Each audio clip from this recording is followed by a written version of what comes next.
کہ حضور نے ارشاد فرمایا کہ بندہ اس دنیا سے جاتا ہے تو اس کے اعمال کا سلسلہ کٹ جاتا ہے، لیکن تین چیزیں ایسی ہیں کہ اس کے مرنے کے بعد بھی اس کو فائدہ دیتی ہیں۔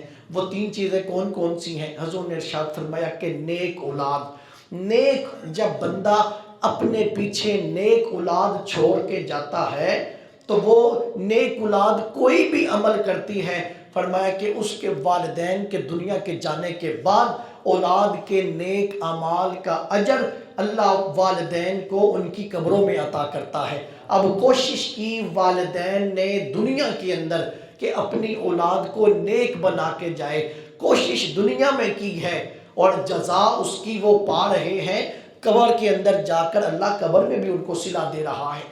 دوسرا آپ نے فرمایا کہ جب کوئی بندہ کسی کو کوئی علم پڑھا دیتا ہے، کسی کو کوئی ہنر سکھا دیتا ہے، جب تک وہ علم پڑھنے والے پڑھتے رہتے ہیں، آگے پڑھاتے رہتے ہیں، جس نے کسی کو علم پڑھایا ہوتا ہے وہ دنیا سے چلا بھی جاتا ہے، مرنے کے بعد اللہ اس کو قبر کے اندر بھی اس کی جزا عطا کرتا رہتا ہے۔ تو کوشش اس نے دنیا میں کی، مرنے کے بعد قبر میں بھی اس کو جزا دی جاتی ہے۔ تیسرا فرمایا حضور نے کوئی رفع عامہ کا کام کرتا ہے، کہیں راستہ بناتا ہے، ہاسپٹل بناتا ہے، مسجد بناتا ہے، مدرسہ بناتا ہے، کہیں پہ بھی رفع عامہ کام جب تک وہ قائم رہتا ہے، مرنے کے بعد قبر میں بھی اس کا ثواب ملتا رہتا ہے۔ کوشش دنیا میں کی، مرنے کے بعد اس کا ثواب مل رہا ہے۔